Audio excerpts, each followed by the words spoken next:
Your top stories this hour: police in the DRC are on high alert, and New Zealand's general election polls have closed. Good morning, I'm Tracy Bumgard.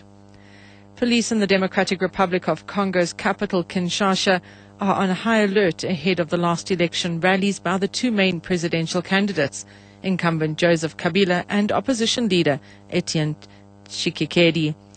The two will hold rallies a stone's throw away from each other. 32 million Congolese voters will vote on Monday in the presidential and parliamentary elections. Mashlati Gallants reports from Kinshasa. Etienne Tshisekedi is expected to arrive in the capital within hours, and already riot police are lining the road to the airport.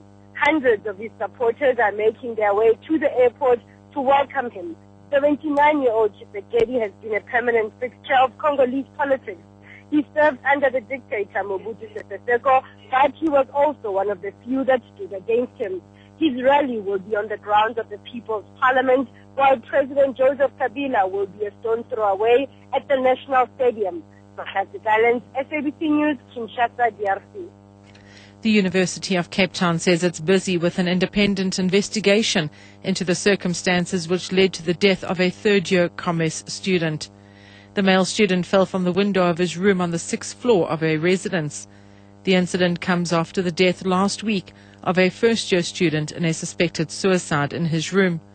Earlier this month, UCT student Jacqueline Hart-Davies was critically injured when she fell 5 stories from a campus residence.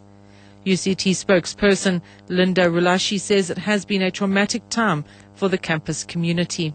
Early indications are that he may have suffered a medical condition that caused him to become disoriented. The student was doing very well academically, and we don't believe that he intentionally jumped from the window. We are in touch with the family, and we're supporting them as best as we can at the moment. We're also working with the police in the investigation.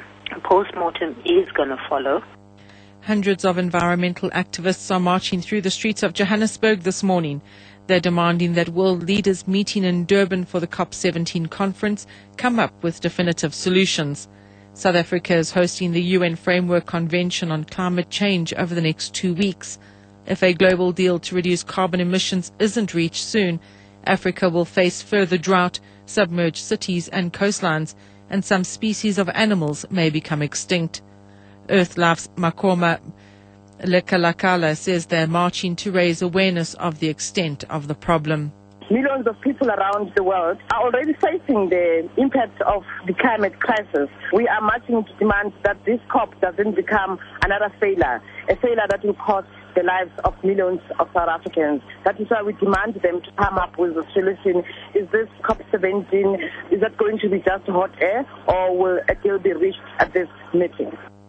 The National Sea Rescue Institute in Port Elizabeth has rescued a Korean sailor who suffered a stroke at sea and required medical evacuation to hospital.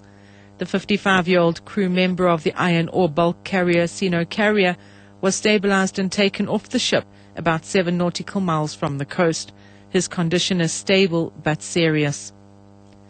An education indaba is due to kick off shortly in Philippi on the Cape Flats. Titled Sivuka, its aim is to promote educational awareness among young people in townships and to encourage the youth to further their studies at tertiary level. The event is jointly organized by the South African German Centre for Development Research and Criminal Justice at the University of the Western Cape.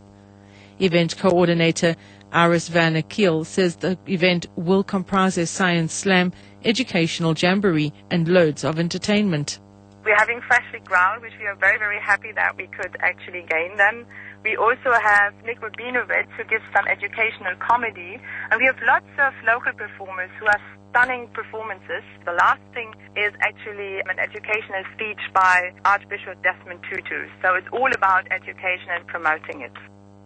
Further afield, the polls have closed in New Zealand's general election, with the preliminary results indicating a landslide victory for the Conservative Prime Minister John Key, who is seeking a second term in office. The BBC's Duncan Kennedy reports. For months, John Key and his centre-right National Party have been leading in the polls. Mr Key campaigned on a platform of helping New Zealand through the economic problems arising from the global financial crisis. He promised to sell off state assets, including the government stake in Air New Zealand. The election comes at the end of a momentous year, ranging from the tragedy of the Christchurch earthquake to the joy of the Rugby World Cup win.